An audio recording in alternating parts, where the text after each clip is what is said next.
Se eu te falar que existe algo que você pode fazer, que não é tão difícil e que tem o poder de perdão de 65 mil jejuns, eu não estou exagerando, foi exatamente o que você ouviu. 65 mil jejuns. O que é que eu estou falando? Existe algo assim? Será que é mágica? Será que tem alguma lógica por trás disso? Então hoje a temática é sobre o jejum da fala. Você já ouviu falar? O que é o jejum da fala e qual é a força que isso tem? O que existe isso? Nós sabemos que o ser humano é dotado do poder da fala como nenhum outro ser vivo. É claro que existem animais que têm alguma forma de comunicação. A gente já está comprovado cientificamente que isso existe. Mas a forma que o ser humano consegue se expressar, se comunicar com todos os detalhes, expressões, até falar de coisas abstratas, se dirigir ao eterno, isso é algo específico inerente ao ser humano. Então existe algo que se chama o jejum da fala. Como é que a gente faz isso? Como, quando, por quê, onde, como? Como é que funciona? Um grande sábio, Elial, disse que olha só, quando a pessoa tem pecados e ela precisa estar pagando esses pecados para ter o perdão divino, é através de algum tipo de sofrimento, de sacrifício, tá?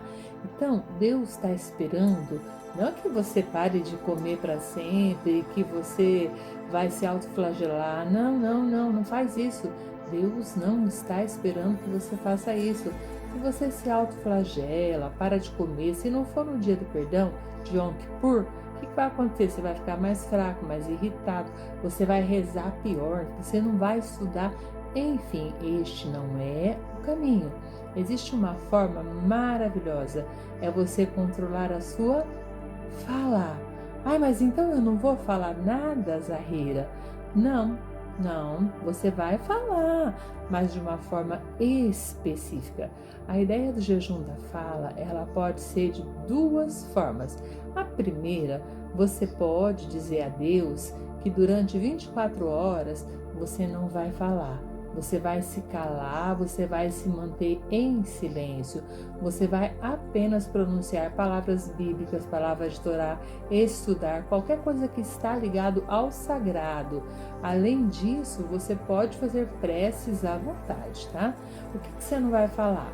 Você não vai falar sobre as compras, dificuldades da vida, tempo, futebol, vida dos outros. Bom, não é só nesse dia, né? Não, nesse dia você vai guardar o poder da sua fala somente para coisas sagradas, o estudo bíblico de qualquer parte da Bíblia, pode ser até com outra pessoa. Você vai estar só falando sobre um livro da Bíblia em específico, um exemplo, tá? Então vocês estão conversando, mas são sobre coisas sagradas, com uma direção espiritual direta com o Eterno, tá? Então, qualquer tipo de prece pode pedir pelo seu sustento, pela saúde sua, de outra pessoa. Você pode, porque você está falando com Deus. Então, isto é sagrado, tá? Então, você pode passar um dia todo fazendo isso. Ou, às vezes, você fala tanto, né, que você não consegue ficar 24 horas em silêncio, né? Você pensa, aqui minha filha, meu marido ou meu esposo, como é que eu vou fazer meu trabalho? Então, você pode escolher fazer um período menor, mas não tem toda a força de 65 mil jejuns, perdão, tá? Mas ainda assim é melhor do que nada, tá? Então você pega um certo período, né? 2 horas, 3 horas, 4 horas. Então eu vou cuidar da minha fala completamente nesse período que eu estou me comprometendo com o Eterno, é com Deus. Ah, não vale a hora que você está dormindo, tá? Você tem que estar acordado e dirigindo a sua fala de forma adequada, correta. Você precisa receber os benefícios desse jejum. Não adianta você só falar que amanhã você vai estar em jejum da fala, ou então você fala assim, eu vou estar 3 horas em jejum da fala. Ah, não esquece, avisa as pessoas que têm mais contato com você, senão vão achar que você está ficando doido. Então hoje eu estou me dedicando ao silêncio. Para quê? Para obter perdão, para ter um pouco mais de santidade, tá?